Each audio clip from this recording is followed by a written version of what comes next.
Hi, I'm Belinda Smith, and we're the two Belindas, and we're here to teach how to create beautiful homes on a budget, making ordinary lives extraordinary. For our very first episode, I'd like to interview Belinda Westblade, Hi everyone. who, as you all know from if you've been following us on our blog and on Facebook for a little while, is my long-time best friend. And we thought it'd be just nice if everybody got to know exactly how well Belinda and her husband Rod have done with renovations and what they've done over the years, over many, many years.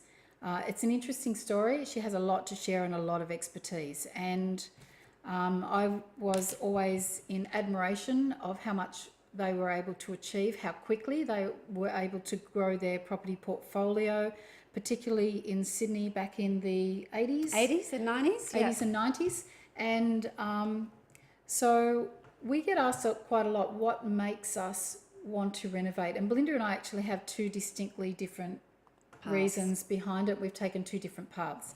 So Belinda, tell me, where did you start? Why did you and your husband Rod begin to renovate? Okay, so it all started with my love of interior design, which I'd always had, and wanting to be an interior designer but not having any financial backing, and I decided to go into teaching instead. I then met Rod, and he had just bought his first property, which was a little two-bedroom 1910 workers' cottage in Sydney. And he had started renovating and had done the hallway basically and most of the main bedroom when I met him. Well, I was eager to jump on board, and I became his lackey, helping out with anything and everything that we could do to renovate that little cottage. I happily researched, the Federation period and the importance of keeping the features like picture rails and fretwork, and we just basically started from that point. And what was life like for you back then with your small child whilst amongst the dirt and the grime and the dust of a renovation? It wasn't too bad at the beginning with one child, and because we were both very passionate and it was a new project for both of us, we managed quite well. But we did discover the importance of doing one room at a time, and so we finished the main bedroom. Like they do on the block? Yeah, like they do on the block. And that gave us an area that was dust-free as best could be. We put up tarpaulins to protect that area for sleeping, and we all slept in that room. And then from there we did the second bedroom, which then gave us an area to use for other things like the kitchen and bathroom, which we soon demolished. So when we had no bathroom and no kitchen, that probably was the most stressful period. But fortunately we had foresight and had built an outdoor laundry and a toilet. So the laundry tub became the bath for my little boy, and the second bedroom became the kitchen, living, TV, everything room. And I just learnt how to cook out of a microwave and how to be quite clever with food. So at that stage, not too bad, even though the place was a mess. We made the effort to clean up every day and try and make it as normal as possible for the three of us. And I remember visiting you at that point and seeing how you were coping with the mess, and you seem to be, well, you are organised, so you had things organised back then. Thanks. But I also remember visiting you when you had finished the house, and it was gorgeous. I admired the landscaping that you did out in the backyard. The extension you did was lovely. It was really in keeping with the style of the house.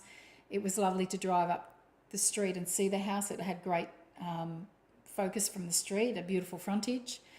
And I was really surprised that you sold it. So what made you sell? Well, we basically, it came up really lovely, and it was really beautiful. We were both really inspired with what we had done, considering neither of us had renovated before, and Rod did things like the tiling and fit out, and we had Bill to do the extension and everything, but we were both pretty amazed at how we took to renovating. And so in saying that, for everybody listening, what's Rod's background? Okay, so Rod was a commercial artist. So within that, you could say He is naturally creative, and fortunately for me, having had a farm upbringing, he was a practical, hands-on person. Right. I myself had had a dad that was the classic handyman who used to wallpaper for mum and I paint remember. paint furniture and Yes. do up bikes. And, Yep. and I was being the oldest child and only daughter. I became his offsider in many projects. And so I guess I had just naturally learnt how to paint, but I was more probably naive and just willing to have a go at anything. Yeah, And so I great. didn't really have any phobias about having a go. Which is really important. The yeah. fear, I, when you're fearful of something, you just don't give it your best shot. Yeah, that's right. So, and I just had the passion. So I just really wanted to create. And back then there wasn't all the webs, there wasn't any support systems for renovating.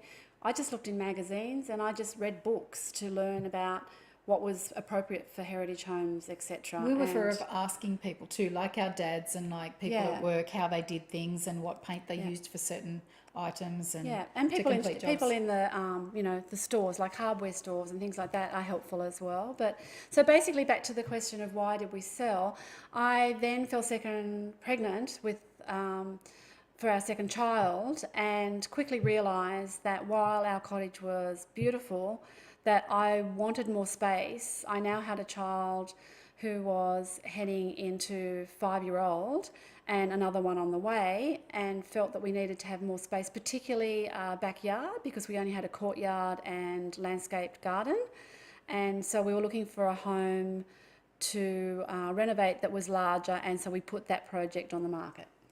And what was the response like when people were walking through that house? We were blown away by both the agent's response and the people that were viewing our property's response. Everyone came back to us and said what an amazing job we had done, and amazingly it was because of that that we found our second property, because we had a number of them come through and say to us, you ought to see this property in such and such an area. It's an unrenovated cottage. It's in such an original condition. Boy, does it need you guys. And lo and behold, from that, we went and approached the agent and we bought that house as our second home.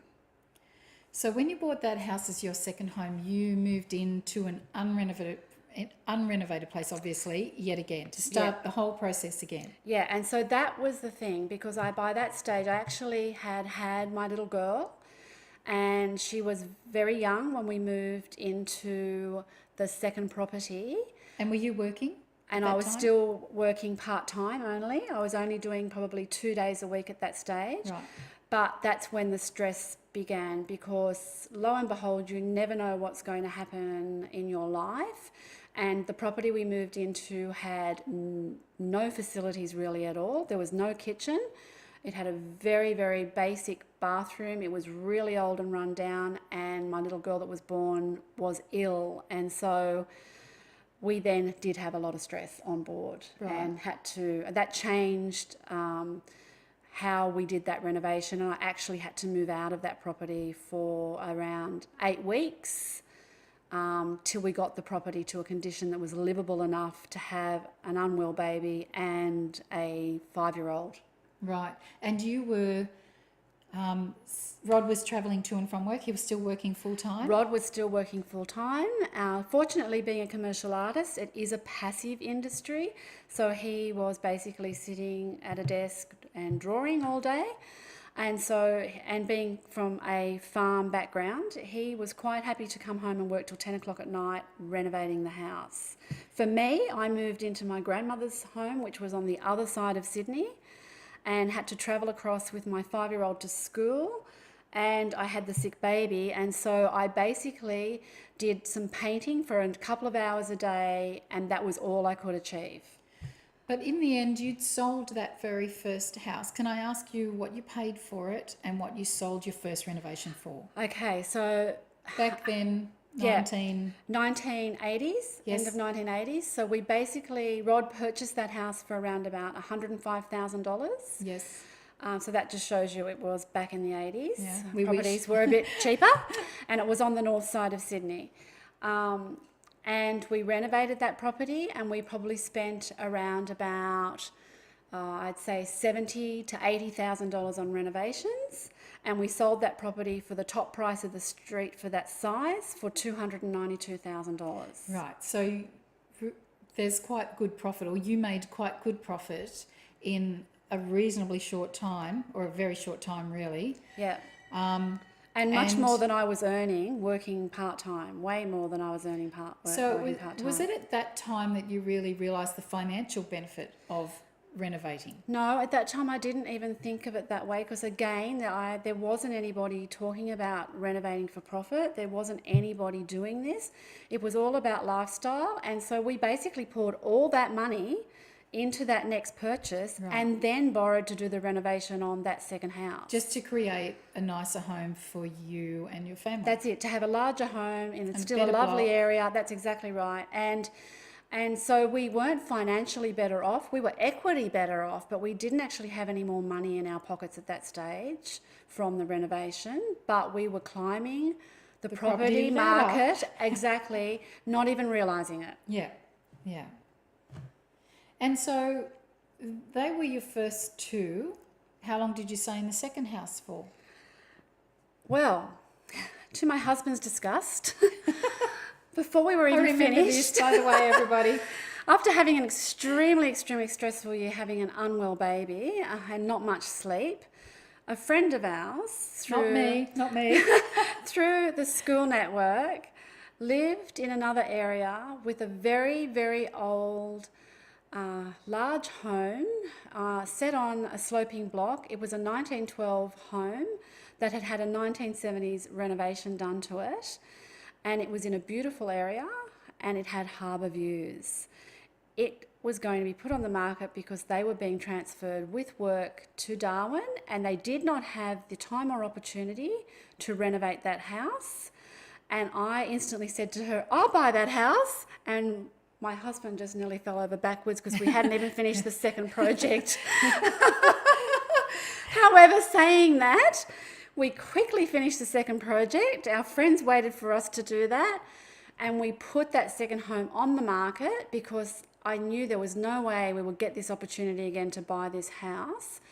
And we paid around $205,000 for that second home when we bought it. We spent around about $100,000 in renovating, and then we put it on the market and it sold for $402,000. Wow, so there's another 100 plus right there. And we had 200 people come to the auction and go through that house because we'd done it in such a short turnaround with structural extensions and underpinning and all those things, that everybody wanted to see the before and afters. And so it was a fantastic atmosphere for an auction. Like Selling Houses Australia. Yes. Before that was on Fox. Yes. And we paid $415,000 for the beautiful house, potentially beautiful house, with the harbour view, which was a bargain. And the views of the harbour, what did you see?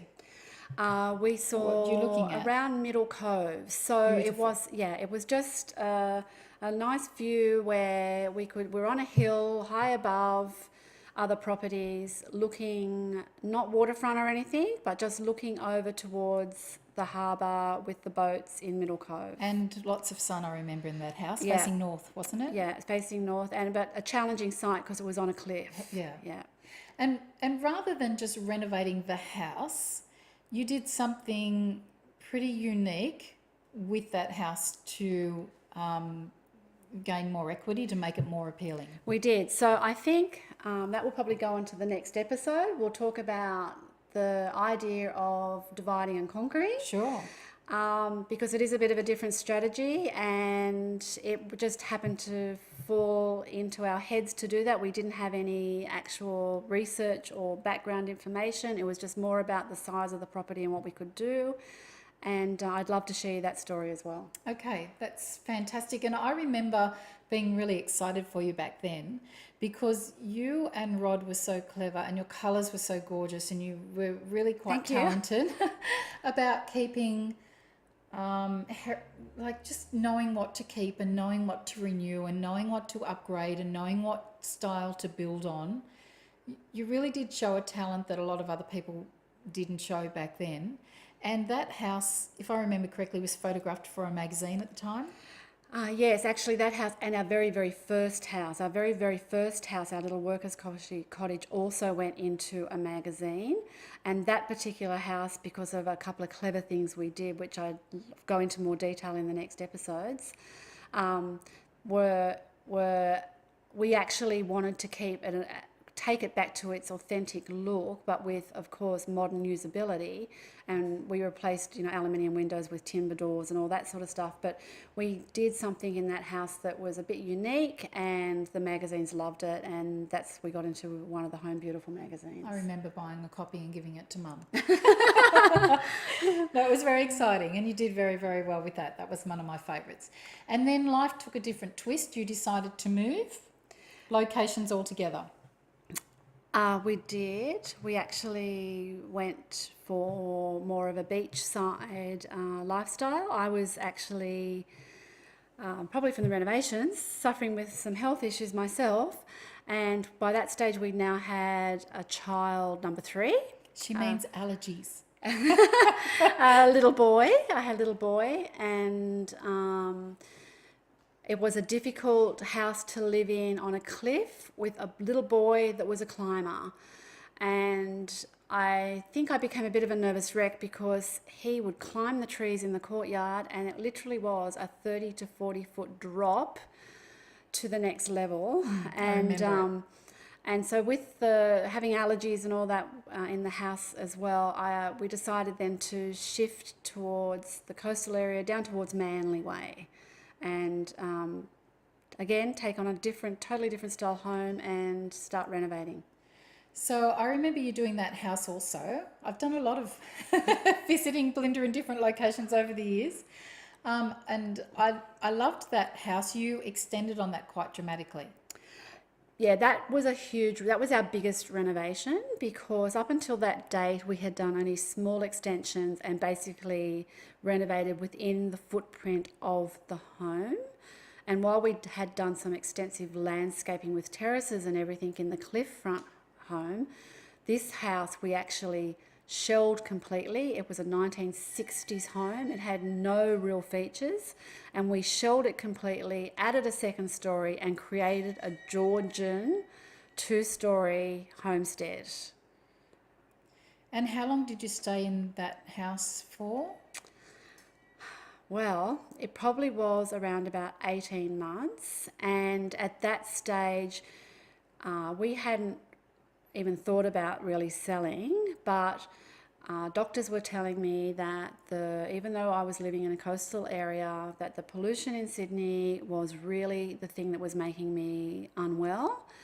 And having visited friends that lived on the far north coast a number of times and finding that I felt so much more healthy, I made a decision then that if we didn't leave in the next 12 months before my oldest boy started high school, so now we're 7 years after our first renovation, yes, that we would never leave Sydney. And so I literally made a dramatic call to actually give up our jobs and everything we knew and fly north. Break your best friend's heart.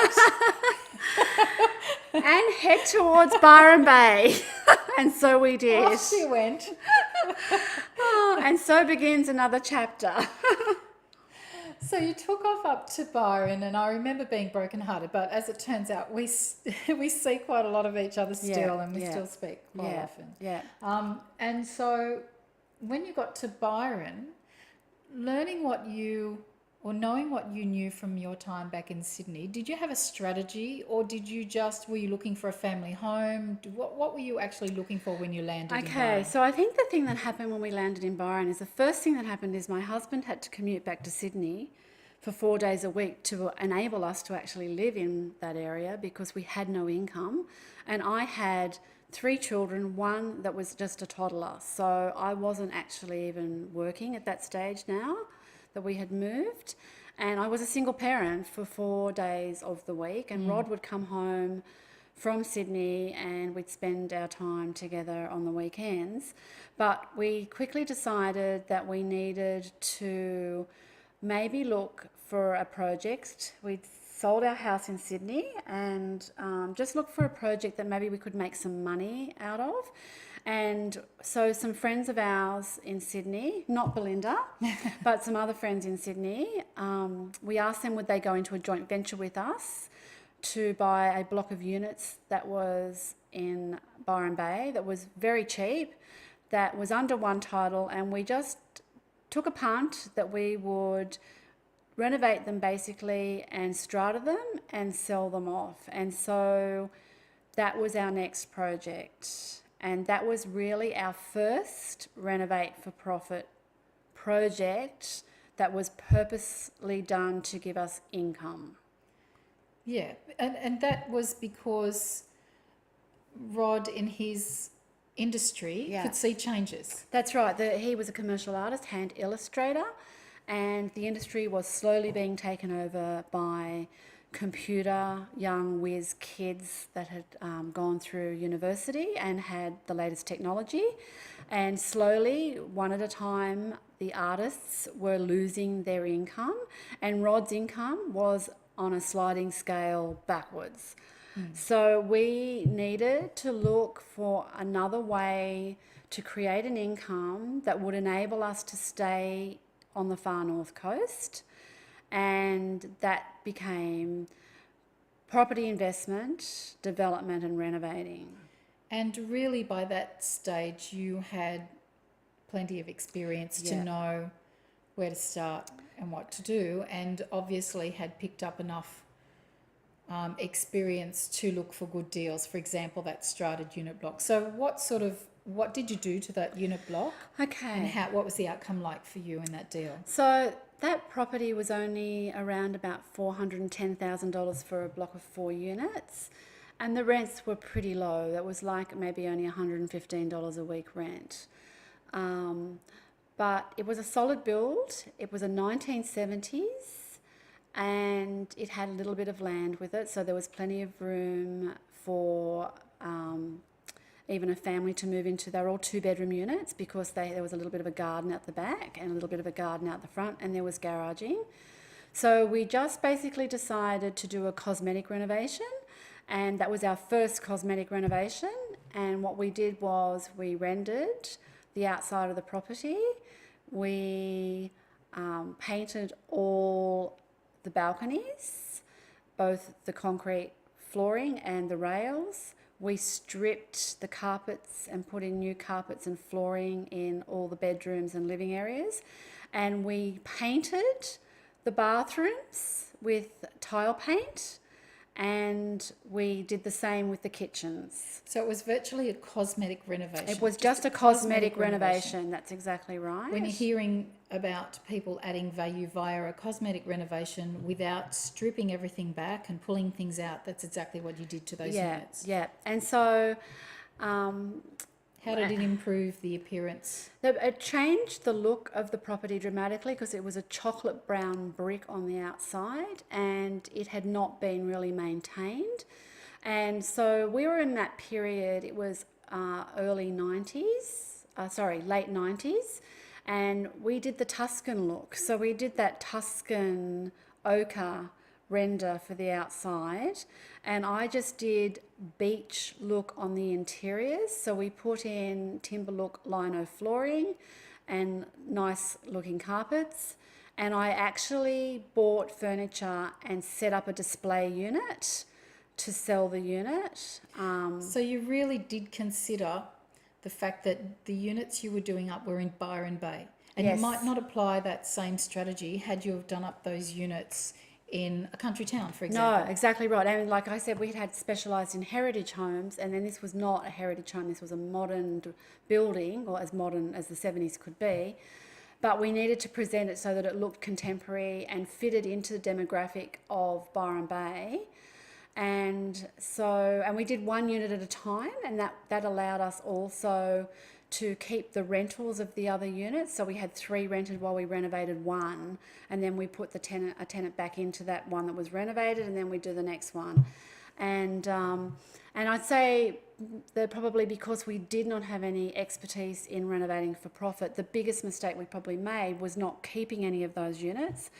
our friends that had gone in with us wanted to sell. They didn't like holding the debt. They wanted to just sell and move money on. in, money out. That's it. They did. And so we sold those units, and we only made around about between 20 and 35,000 on each of the units. After costs, you mean? After costs, Right. that's right, after costs, which was still pretty good money. Not bad. It was enough for us to be able to stay living on the North Coast. Yes. And our friends were over the moon with that because they literally Didn't do done anything. anything.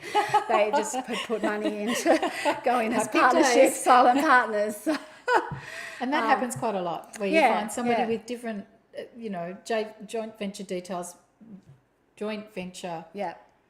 agreements work really, really well when two different sets of people bring different talents or Yeah. abilities to the table. Yeah. So they had the money but didn't have the time or the desire or the knowledge or the know-how, and you guys had the renovation experience, the Yeah. know-how, and you needed some cash to That's help you right. get the That's deal right. through. And on long term, we're still friends with those people, and they ended up renovating their own home after that project because we inspired them, and then they ended up going into property investment Great. with another property in Sydney. So financially, It was a great start. it was a great start for them. Yeah, it helped reduce the fear of risk, and because people used to look at us and go, "Oh my goodness, how do you take that risk?" But it helped them see that you can take a risk, and it can, if you educate yourself and research properly, that it's a small risk really, because you can really do well. So that was our first property on the far north coast. And that meant that Rod became more confident in thinking or knowing that he could renovate as a lifestyle choice. That's exactly right. As our second income, that's Yes. right. To stopgap the shortfall we had in our living costs. Yes. So that's exactly right. And so then from that, the next property that we did was our own home, and it's a fairly long and lengthy story. Yeah. Where we picked a particular area after renting in the whole region for a while. We picked Bangalow as our prime area to live. We felt it had everything we were looking for the country lifestyle, close enough to the sea, and it had numerous old homes, which we still really loved, the old heritage style homes. And so we looked for a home in that region, and we're very, very fortunate that we found a house that had not even been listed, that was going to be sold, and purchased that old house. So in short, because you're right, we will talk about that particular deal at length, but you applied quite a few different strategies to that one house. We did. But yeah. you ended up in that house for how long? Around 9 years. That was our dream family home, and circumstances changed, and so then we needed to change. But while we lived in that house, we did a number of other projects that were income generating projects. And like us, you've set up a company for these renovation projects, is that correct? Yes, we have. We set up our superannuation fund to invest in property, and we did joint ventures where we set up company structures to do like a subdivision of land, say, for instance. And I just want to sort of tell everybody that when you hear Belinda and I talking about property and deals and things, we do have accountants, we do pay our tax, we do proper tax returns every year. We have company structures set up to minimise some of that tax, but we tick all the boxes when it comes to doing the right thing by the government expectations. Yeah, the biggest problem that we have had since we left Sydney, and it wasn't because of leaving Sydney, it was because of Rod's art industry being taken over by the computers and losing our steady income.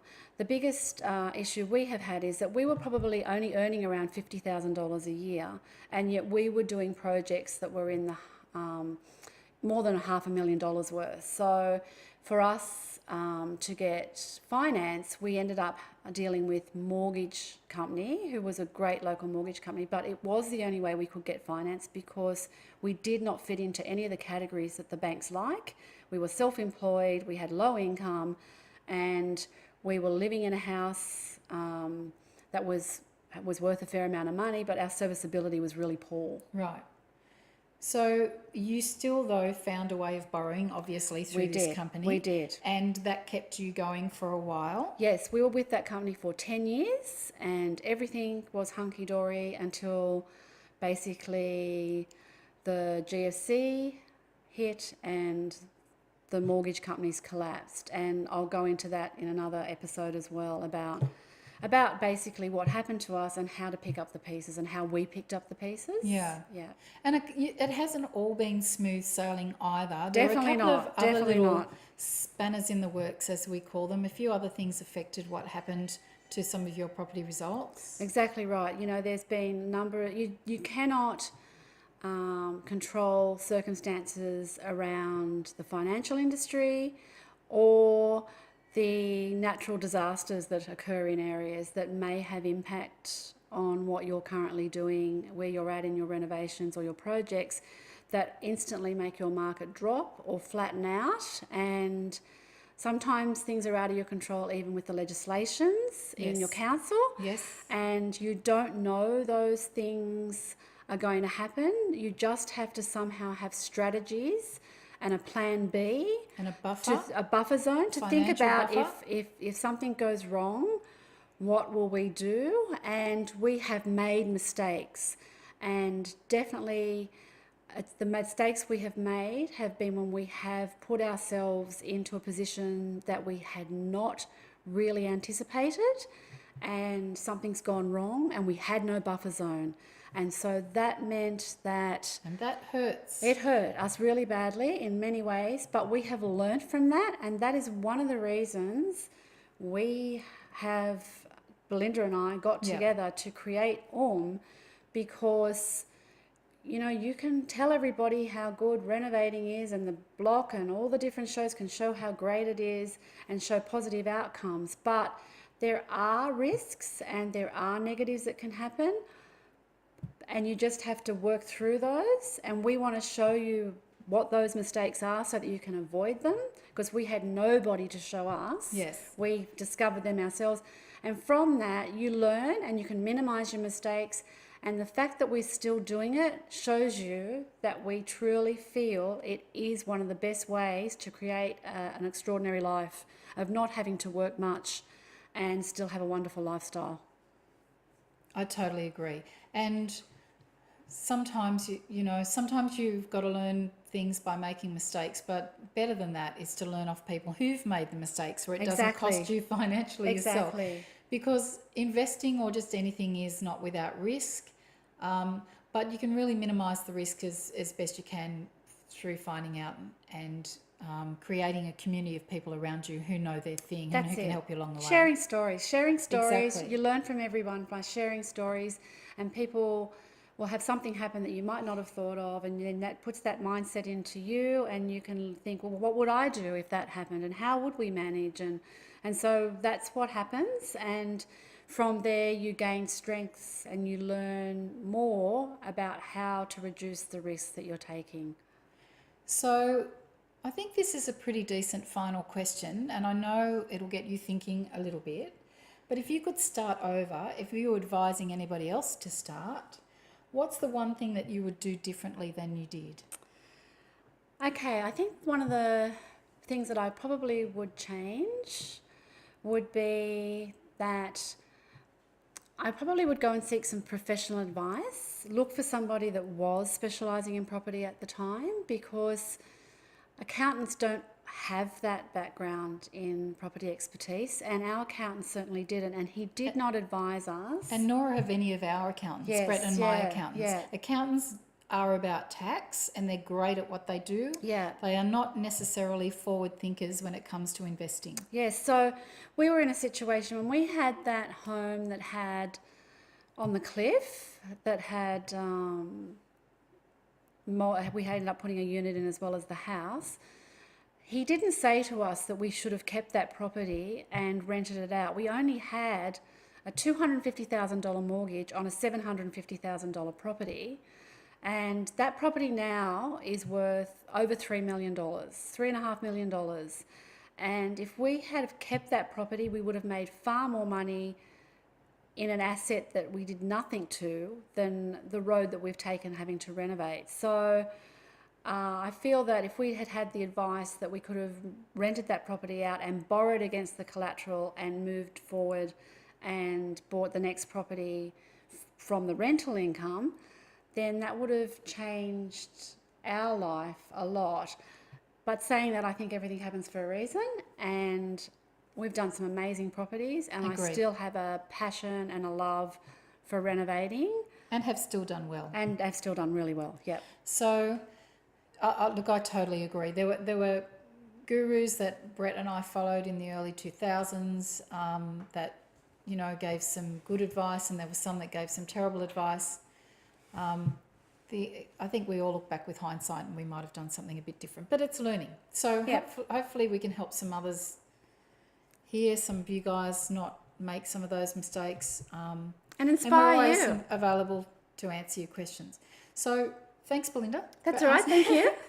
I know your story. It's a long-winded story, and really it's only a very drop in the ocean. It's nice for you to share your story with everybody else, because I rode the ride with you. Yes, But the ups and everybody else downs. hasn't, the ups and downs. She was my rock.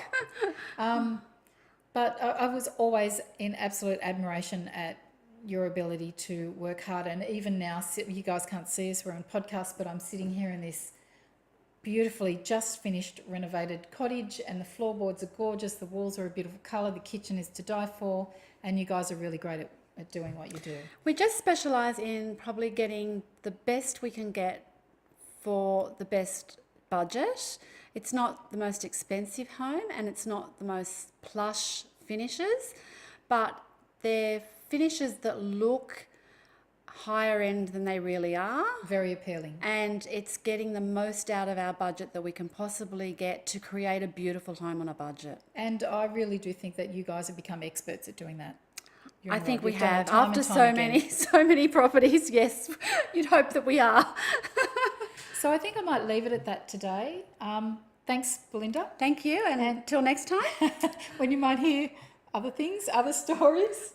But in the meantime, we'd love it if you jumped onto our blog at um.com.au. Sign up for our newsletter so you can keep in touch. Follow us on social media. You'll find us on Facebook and Instagram and all around the place at Homewares. And don't forget to make every day really matter.